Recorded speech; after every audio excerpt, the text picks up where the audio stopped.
Good morning, Marvel fans. So Kevin Feige has just now unveiled new concept art for Avengers Doomsday, showing a new look at the characters. So let's break it all down. And in case you're new here, my name is George. I talk about superheroes, movies, games, etc. So if you're going to enjoy this video and want to see more Avengers Doomsday content from me, don't forget to subscribe and leave a like and comment down below what you think of this and what else do you want to see next from Avengers Doomsday.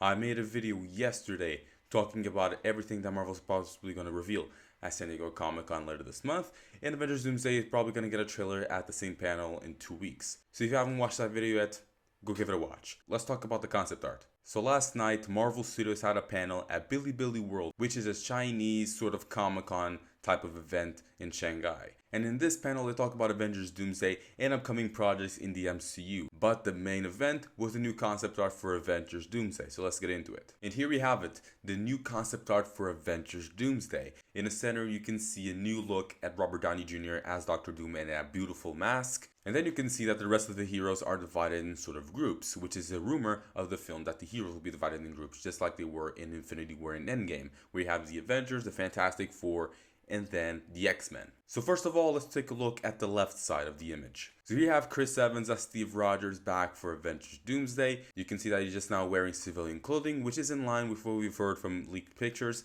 and rumors for Avengers Doomsday, that he's not going to wear a Captain America suit, but he'll only wear civilian clothing. And you can see that he is wielding Mjolnir, but not just Mjolnir, this is the destroyed version of Mjolnir from Thor Love and Thunder that Jane Foster used in their time as the Mighty Thor. But this poses a question: why does he have this version of Mjolnir? At the end of Avengers Endgame, Steve Rogers took the Mjolnir that Thor took from 2013 in Thor the Dark World. He took that Mjolnir to present time, and that's the one that Steve Rogers used in the final battle, and that he used to go back in time to return the stones. So why does he have the broken Mjolnir here? That's my biggest question so far in regards to Steve Rogers being in the film. On his left, you can see this great look at Thor. This is basically the same design as Thor had in Infinity War, which is one of his best designs in the MCU. I still prefer the one that he used at the start of Thor Love and Thunder, but this one is just as good. You can see the shorter hair, the beard, Stormbreaker in his hand, and I'm interested to see why there's yellow lightning around him. Normally he has blue, but we'll see. Thor looks really cool. Just below them, you have Scott Lang, aka Ant-Man, and what you can see is probably the Ant-Man and the Wasp suit, not the suit from Ant-Man and the Wasp Quantumania with the big circle on his chest and everything. I still prefer the one from Civil War. I think that's his best design overall in the movies, but the Ant-Man and the Wasp is a close second. I'm excited to see what role he will have in this film, since he was a big part of why the Avengers won in Avengers Endgame. To his left, you have Yelena, which is now the leader of the new Avengers, and the rest of the new Avengers are all wearing the attires from the end of Thunderbolts. Yelena looks really good here, and Kevin Feige revealed that we will see Yelena before Avengers Endgame in Spider-Man Brand New Day. To her left, you have Alexei, who's back from the movie. Up high, you have Bucky Barnes, aka the Winter Soldier, now using his new Avengers look from the end of Thunderbolts as well, with the big hair and the new Avengers logo on the chest. Then you have Ghost, once again from Thunderbolts. John Walker, which is also back now with his newer shield, with his new hat and the great US Agent suit. And then to the left, you have Bob Reynolds, aka the Sentry, just in civilian clothing. So that's the side of the new Avengers and some of the returning characters to the film. On the right, let's start with the Fantastic Four. Reed Richards is the main man. Thank God. I hope that this film somehow still manages to give us some backstory into Reed Richards and Victor Von Doom's backstory, especially if Dr. Doom is from the same universe of the Fantastic Four. But you know, Reed Richards and Victor Von Doom are known to be enemies, so I wanted to see that rivalry done well in the film. You can see that the Fantastic Four are now wearing jackets, which is a new addition to their suits, and overall, I'm a fan. The Thing looks literally the same as he did in Fantastic Four First Steps. Gotta say, it's fantastic.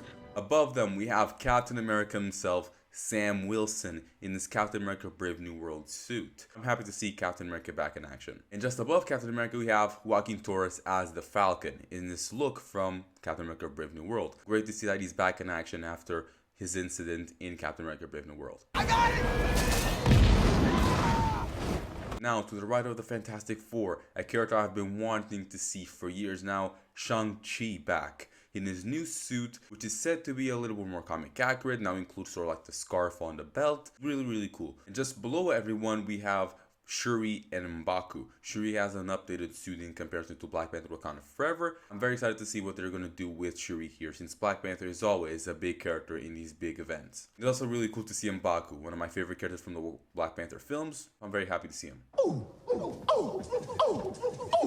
But this does leave the question of where Namor is. He was also in the teaser that we had back in December, focusing on Wakanda's in the Fantastic Four, so I wonder why he isn't in this concept art. And then down below we have the biggest surprise of the concept art, the Fox X-Men. In a very weird lineup, not a lot of women. That sounds just a problem with the entire film, not a lot of women being announced to be in the film. So the main man on the center of the team, Scott Summers, aka Cyclops, played by James Marsden, finally in a comic accurate suit.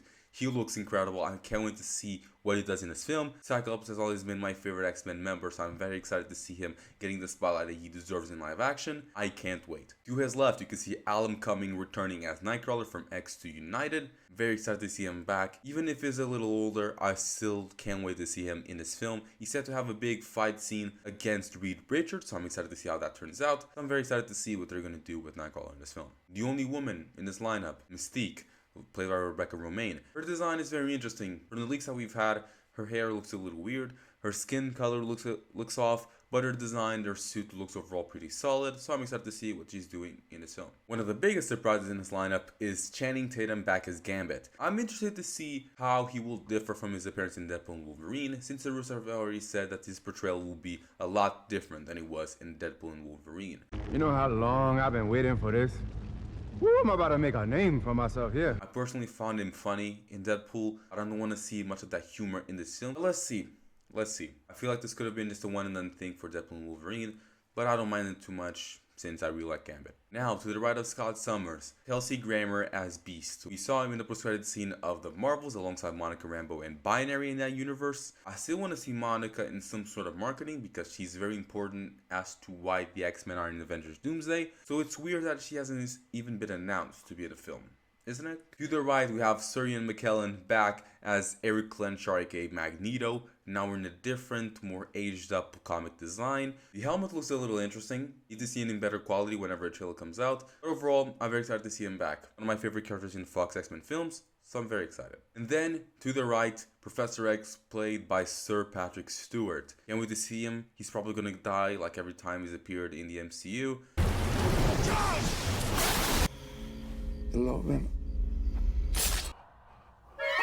So these are the X-Men in Avengers Doomsday. And then at the center, just below Doom, we have God of Stories Loki. Very excited to see him back. Looks like he's going to retain the same look he had at the end of Loki Season 2, where he became the God of Stories, holding every single timeline together just by himself for all of eternity. And wait to see what type of role he will have in the film. Very excited, very excited. So overall, I'm excited for Avengers Doomsday. I'm still a little bit skeptical on a lot of things, such as the unannounced cast, some of the story details, prioritizing other characters in front of others. There's a lot of things to be worried about in this film, but overall, I just want a good story and one that looks good. So yeah, that's pretty much all I'm expecting. I'm expecting the trailer soon at San Diego Comic-Con, just in 2 weeks, so we will see how that turns out. So thank you for watching this video. I hope you've enjoyed it. Don't forget to subscribe, leave a like, and comment below what you think of this. What are your thoughts on this beautiful new piece for Avengers Doomsday? What characters we want to see in this film? So yeah, I'm George. Peace out. Take care.